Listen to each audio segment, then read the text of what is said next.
আসসালামু আলাইকুম বন্ধুরা, ভিডিও দেখুন এবং নিজে আঁকা শিখুন।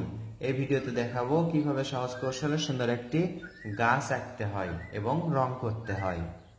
ছোটদেরকে যখন আপনি গাছ আঁকানো শেখাবেন তখন বোঝাবেন যে গাছের পাতাগুলো চাঁদার শেপে আঁকতে হয়।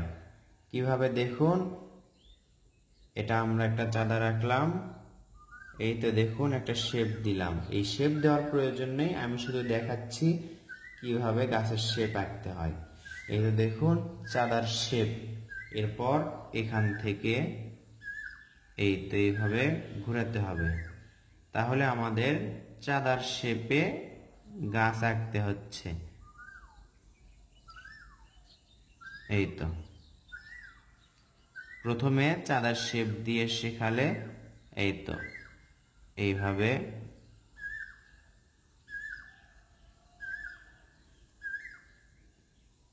আঁকলাম। এরপর দেখুন এইভাবে একটা ভি আঁকলাম, ইংরেজি অক্ষর বা লেটার ভি। নিচের দিকে একটা দাগ টানলাম এভাবে, আবার এখান থেকে এভাবে আরেকটা দাগ টানলাম, একটু ভাঁজ করে দিব এদিকে, একটু এদিকে ভাঁজ করে দিলাম। এরপর এই তো এভাবে উঠবে, আবার এদিকে আসবে, একটু উঠবে, আবার বাঁকা হয়ে এটার সাথে মিলে যাবে, সুন্দর শিকড় হয়ে গেল।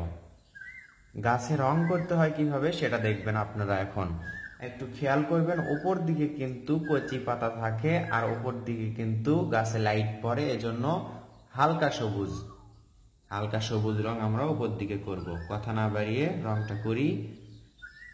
উপর দিকে হালকা সবুজ রং করছি কিভাবে, এইভাবে দেখুন, এইভাবে, অথবা এদিকেও করা যায়, এইভাবেও করা যায় রংটা।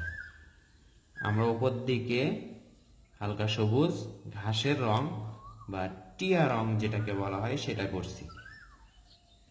তিনটা রং দিয়ে আমরা কাজ করব। আর যদি রঙের কম ব্যবহার করি তাহলে শুধু একটা সবুজ রং দিয়েই করতে পারি। এভাবে যদি রং করা হয় যেভাবে ভিডিওতে দেখাচ্ছি তাহলে কিন্তু মাস্টারপিস হবে।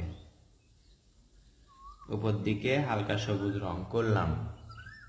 এরপর দেখুন সবুজ রংটা, সাধারণ যে সবুজটা আছে সেই রংটা নিয়ে উপরের হালকা সবুজের মাঝে একটু করে মিলে দেওয়ার চেষ্টা করব। এইভাবে ঘুরে ঘুরে করলে গাছের রংটা সুন্দর দেখাবে। আমরা করছি প্যাস্টেল রং, ক্রাউন অয়েল প্যাস্টেল 48 কালার রঙের মধ্যে থেকে করছি। 24 কালার অথবা 32 কালার রঙের মধ্যে আপনারা এই রঙগুলো পেয়ে যাবেন। আর যদি রং না থাকে তাহলে এক রঙেই করা ভালো, সাধারণ এই সবুজ রঙেই গাছের রং করা ভালো। উপর দিকে হালকা সবুজ, মাঝে সবুজ, আবার নিচের দিকে করব কি গাঢ় সবুজ। তাহলে গাঢ় সবুজ রংটা নিলাম এবং নিচের দিকে রং করা শুরু করলাম। এই দেখুন রং করার সময় কোন দিকে কোনো দিকে আঁকা বাঁকা হলে সেটা ঠিক করে নেওয়া যায়। নিচের দিকে কেন গাঢ় হয়, নিচের দিকে দেখবেন ছায়া থাকে আর নিচের পাতাগুলো পুরানো হয়, এজন্য একটু গাঢ় দেখায়। উপরের পাতা হচ্ছে কচি পাতা গাছের, এজন্য লাইট হয়, আর নিচের পাতাগুলো গাঢ় হয়, পুরনো পাতা। একদিকে পুরাতন পাতা, অন্যদিকে নিচের দিকে ছায়া থাকে। রংটা চাইলে এদিকে একটু বের করে দিতে পারে।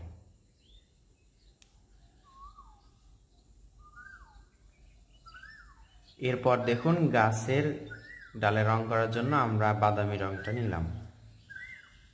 অনেকেই বলেন এটা খয়েরি, বাদামি অথবা খয়েরি রংটা এই পাশে করব, এক পাশে করব, এটুকু করলাম। আবার দেখুন এই পাশ থেকে এই তো এই পাশে করলাম, তাহলে বাঁ পাশে করলাম, ডান পাশে ফাঁকা রাখলাম। এভাবে আপনারা রং করবেন, দেখবেন রংটা অনেক সুন্দর হবে। এটা কিন্তু এ দিয়ে কিন্তু আলো ছায়াও বোঝানো যাবে, রং দিয়ে আলো ছায়া বোঝানো যাবে।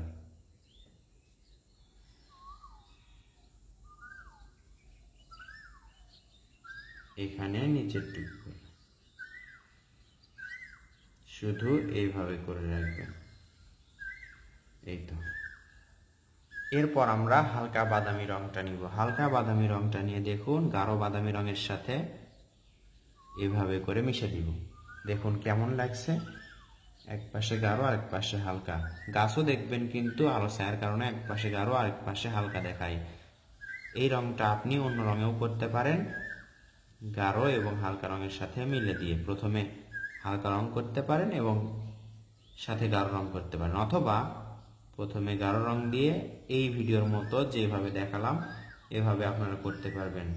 তো বন্ধুরা কেমন লাগলো অবশ্যই কমেন্ট করে জানাবেন। আমি কষ্ট করে আপনাদেরকে দেখালাম, আপনারা কষ্ট করে একটু কমেন্ট করে করবেন। তো বন্ধুরা বাচ্চাকে যখন আমরা এই ড্রয়িংগুলো শেখাবো বা রং করাগুলো শেখাবো, তার আগে যদি আমরা নিজেরা শিখে নিই তাহলে তাদেরকে শেখানোটা অনেক সহজ হয়ে যাবে। এজন্য বলি আমার ভিডিওগুলো দেখে কৌশলে নিজে শিখুন এবং অন্যকেও শেখান। ভিডিওটি যদি আপনাদের উপকারে এসে থাকে অবশ্যই লাইক কমেন্ট শেয়ার করবেন। ধন্যবাদ সবাইকে, দেখা হবে ইনশাআল্লাহ নতুন ভিডিওতে। আসসালামু আলাইকুম।